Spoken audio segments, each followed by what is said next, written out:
жара, слепни, мошкара, пот, заливающий глаза. А вокруг разливаются птицы, открывается великолепный вид на лес. Сотрудники заповедника, не глядя ни на радости, ни на кручины лесной жизни, строят кормушки для зверей. Это такая общественная столовая с несколькими переменами блюд. Насладиться лесной кухней спешат олени, лоси, кабаны и даже... В прошлом году было выставлено кормушек и солонцов, у нас порядка 18 штук.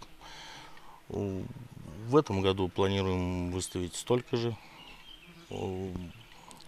Это вот солонец, допустим, лизунец, предназначен, чтобы подходили крупные животные, то есть лось, олень в зимний период, и пополняли как бы соль.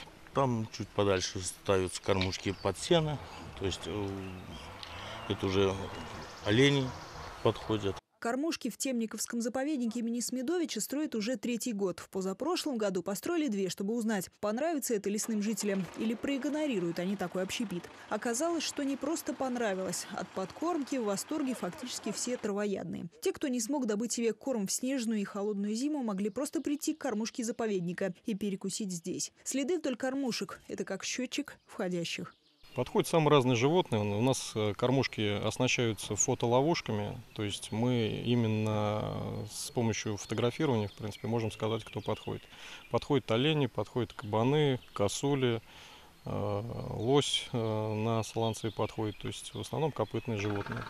Кроме того, что заповедник подкармливает своих животных, тех, кто живет на территории давно, эти кормушки привлекают зверей из пограничных лесов. Там их всегда готовы подстрелить охотники или браконьеры. А здесь обеспечена безопасность и еда. Я последний раз видел кабана буквально недавно.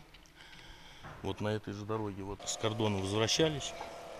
И зверь переходил дорогу. Люди с медведем встречаются, вот наши инспектора. Результат будет виден через 3-4 года, но сейчас можно уже сказать, что количество животных, которые мы фиксируем именно на подкормке, оно становится гораздо больше. Сложнее всего доставлять сено и зерно зимой. Дороги в заповедных лесах заносит так, что даже трактор не сможет пробиться. Поэтому смотрителям и инспекторам приходится думать, как не прерывать поставки в лесные рестораны. Пока снежный покров маленький, довозим на технике колесной, то есть УАЗики, машины.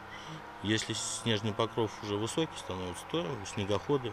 Насколько популярны эти кормушки зимой, можно судить не только по рассказам сотрудников заповедника. Фотоловушки, которые вешают прямо у кормушек, фиксируют самых разных гостей. Олени, кабаны, косули. Ночью даже волк приходил на проверку. Почти полсотни кормушек по всему заповеднику будет готово уже к концу этого августа. Тогда поддержать заповедных и краснокнижных животных будет легче. Пока заповедник – единственное место, где звери и птицы могут пережить зимнюю бескормницу и спастись от браконьеров. Юлия Парунова, Александр Гурьянов. Наши новости. Темниковский район. Мордовия.